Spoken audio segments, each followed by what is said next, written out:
안녕하세요. 저는 광고기획 2팀 박재훈이라고 합니다. 이전에 구글 키워드 광고 기초랑 그다음에 이제 애널리틱스랑 이제 구글 애즈 연동하는 방법에 대해서 강의를 했고, 오늘은 구글 광고 잠재 고객부터 유사 타겟까지 속성 강의하도록 하겠습니다.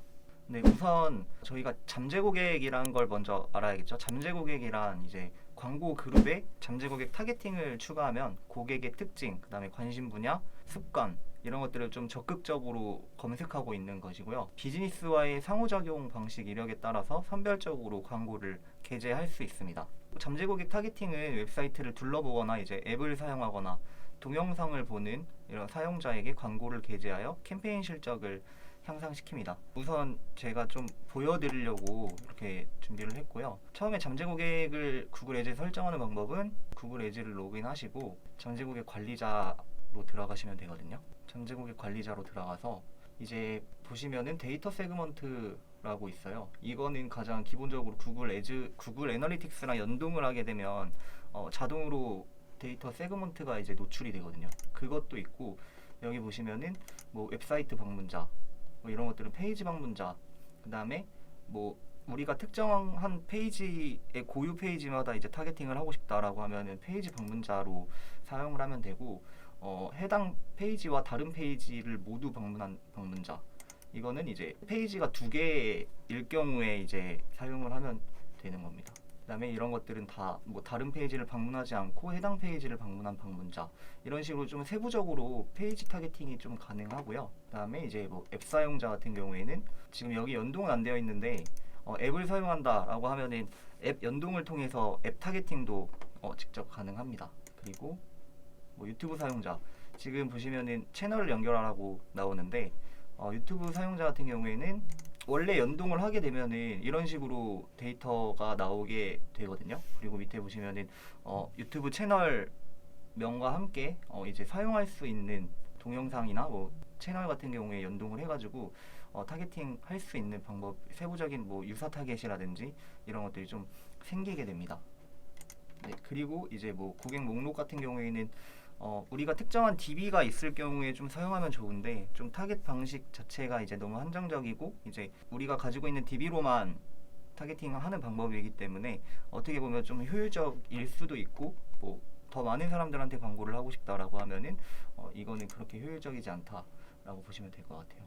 네, 그 다음에 잠재 고객부터 유사 타겟까지, 그 중에 이제 잠재 고객을 말씀드렸는데, 이제 유사 타겟 같은 경우에는 데이터 목록, 이제 뭐 리타겟팅 모수를 기준으로 이들과 비슷한 특성을 가지고 있는 새로운 사용자를 찾아줌으로써 도달 범위를 이제 확대해주는 기능입니다. 그다음에 잠재 고객이 좋아하는 주제, 자주 방문하는 사이트 등의 정보를 기준으로 기존 리마케팅 목록에 있는 사용자와 비슷한 신규 고객을 찾아줍니다. 구글 애즈 머신러닝 기반으로 해서 우리가 이제 공통점이 있거나 비슷한 취향을 가진 사람들의 목록을 만들어주는 건데요. 예를 들어서 우리가 타겟이 있으면 그 타겟 안에서 우리는 유사 타겟을 만들 수 있어요. 이 사람들과 행동이 비슷한, 아니면은 직접 뭐 방문했던 사람들과 비슷한 성향이나 취향을 가진 사람들까지 이제 구글에서는 머신러닝을 통해서 다 목록을 만들어 주기 때문에 어떻게 보면은 조금 더 우리한테 뭐 로아스라든지 아니면은 DB라든지 그런 것들이 좀 형상할 수 있는 부분이라고 생각됩니다. 그래서 보시면 여기 맞춤 세그먼트 같은 경우에도 지금 뭐 관심 분야 또는 구매 의도가 있는 사용자, 그럼 여기가 관심 분야 같은 경우에는 뭐 신발이 되겠죠. 뭐 이러한 사용자들이 있을 경우에는 노출 수를 확인을 할 수 있고요.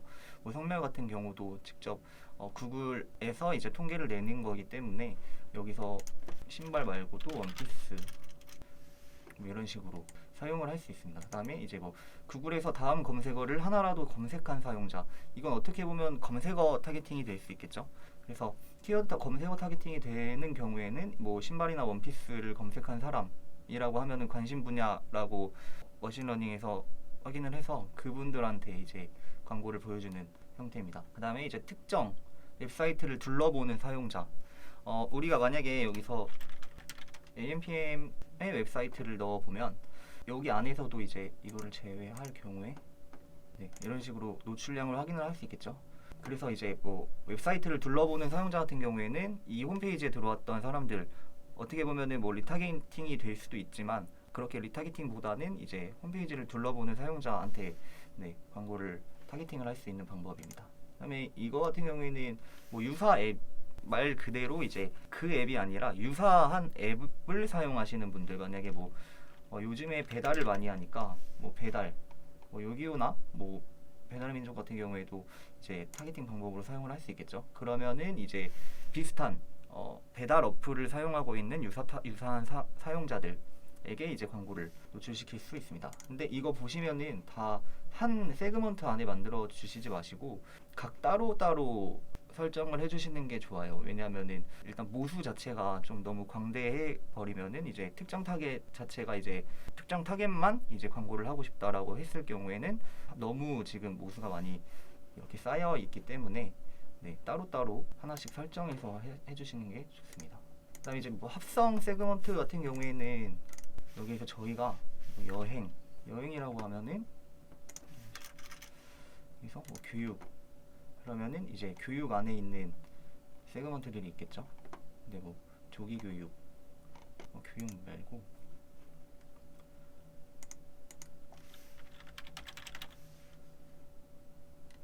여행, 네, 뭐 이런 식으로 우리가 사용할 수 있는 카테고리들이 많이 있겠죠.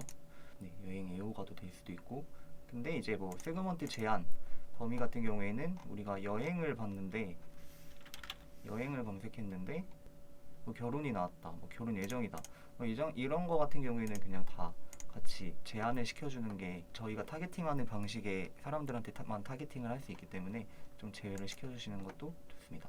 네, 그리고 이제 구글 애널리틱스는 제가 계정상 뭐 로그인은 따로 하지 않고 말씀을 좀 드리면은, 애초에 구글 애널리틱스 로그인 하시고 이제 관리, 그 다음에 잠재 고객 정의, 그 다음에 잠재 고객, 그래서 이제 새 잠재 고객을 저희가 직접 만들 수가 있거든요. 근데 이거 같은 경우에는 이전에 강의를 보셔야 되긴 하겠지만 구글 애즈랑 애널리틱스랑 연동이 되셔야지 사용이 되실 수가 있습니다. 그래서 뭐 세그먼트를 생성하면은 맞춰진 세그먼트대로 잠재 고객이 만들어지고, 그 잠재 고객이 구글 애즈와 애널리틱스가 연동되어 있다면 자동으로 이제 데이터 세그멘터로 생성이 돼요. 아까 여기 제가 보여드렸던 대로 이쪽 데이터 세그먼트 안에 자동으로 좀 끌어다가 오는 경우가 있거든요. 그래서 그렇게 좀 사용을 해주시면 되고, 그 데이터 세그먼트에 생성된 이제 잠재 고객이 유사 타겟까지 머신러닝으로 이제 자동으로 생성이 되기 때문에 어떻게 보면은 타겟 범위가 더 넓어진다라고 보시면 될 것 같고, 더 효율적인 리타겟팅 방법을 좀 집행하실 수 있습니다.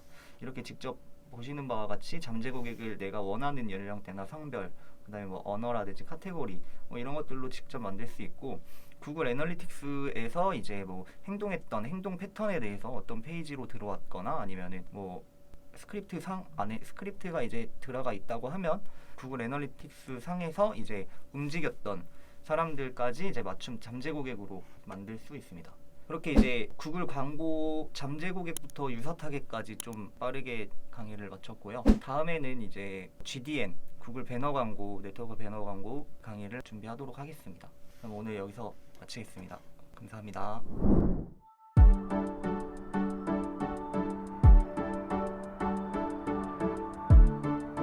구독과 좋아요는 컨텐츠 제작에 힘이 됩니다.